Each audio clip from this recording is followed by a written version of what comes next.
Yes, Your Honor, thank you. Edward Peterson on behalf of the debtor. Your Honor, we were last here in November, I believe. Your Honor, I don't think you specifically ordered us to mediation, but we did all agree to go to mediation. We did mediate about 2 weeks ago with Mr. Shooker. The mediation at this point is still open. There was an offer made last Thursday, I believe it was, from the other side.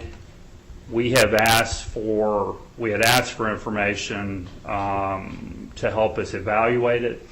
We have not received that information. Some of it is covered by our discovery request. Mr. Anthony and I actually had a pretty good conversation before this hearing where I explained to him, again, what we need. I don't want to get into mediation privilege, but that's kind of where we are. Before we can really evaluate it, we feel like we're negotiating in a vacuum without that information. Because right now, economically, the feet to the fire analogy, it really is burning us a lot harder. Mr. Chu has a lot less capital to burn. The day of the petition, Your Honor may recall, there was a $120,000 DIP loan from an insider made to fund the attorney's fees of the estate. I don't have any problem with that under normal circumstances, but right now, according to the fee applications, Stick to Rydell is at $60,000. It's no surprise we're at $60,000 as well, and Mr. DeTona continues to be here. So we don't want to have difficulties in this case at the end with administrative claims and things of that nature. What we would do, we would ask to get to the bottom of the situation. If Your Honor could make the finding on remand, you can make it now. Let me also say, Your Honor, this motion to reject the lease, it is so wrong, and we had thought that that would go away just in light of Your Honor's ruling. But I want to make a couple of points, because when we came back from the hearing in October, I realized that the motion to reject was not called, but it's up for today. And I thought about the baseball cases when I was very young, 30 years ago, when baseball players were filing bankruptcy to get out of their contracts, and Waldron, that was a Judge Pasquet case that went to the 11th Circuit. That's 785 F. 2nd 936, and it's the 11th Circuit speaks in ways that we cannot speak about as advocates, as trial lawyers. They call the filing by a solvent debtor to be malevolent and selfish. That's what the 11th Circuit says in Waldron, and that's, again, a lease rejection case. We have the Tia Carrera bankruptcy case is another one, hard to forget, 64 BR 156. This is a lady who wanted to get out of her Days of Our Lives contract, even though she was solvent. That was the reason she filed. Everybody knew it, just like this lease under 365. The court didn't hear of it. And then we have, in the Northern District of Florida, here's Judge Killian in Curtis Mitchell Salmons, 210 BR 197. It's a 1997 case where a heavyweight boxer wants to get out of his executory contract, 365. Judge Killian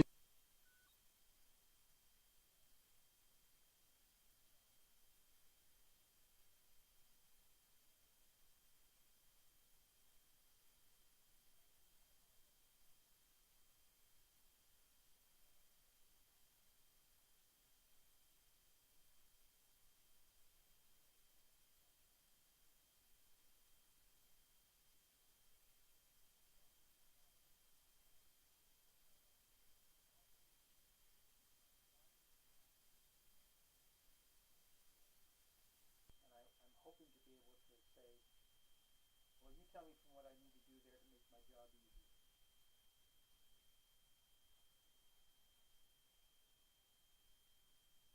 Yeah, Thomas Hubbard, Hubbard. Is T as in Tom, S for Steve, Hubbard, Hubbard.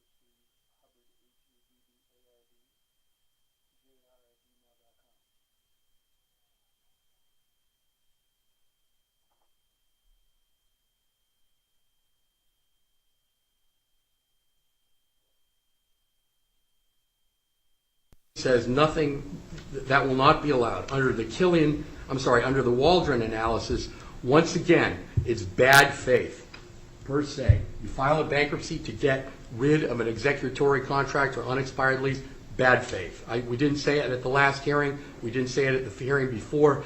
Right now, we say it because it's time for Mr. Chu to get back to bankruptcy, to state court. In Dunes Hotel, United States District Court, South Carolina, you have the the district court saying that this is a transmogrification of substantive bankruptcy rights, and bankruptcy laws are intended as a shield, not a sword. The court will not condone a transmogrification of the bankruptcy code, and then goes in to explain, again, solvent debtor filing tactically as a litigation tactic. And then, to me, the most important case, and they're legion, and they're all with the exact, and you can see that it's a real challenge. What we don't want is pluperfect bankruptcy cases. All right, thank you. Mr. Peterson, Mr. Anthony cited a lot of cases.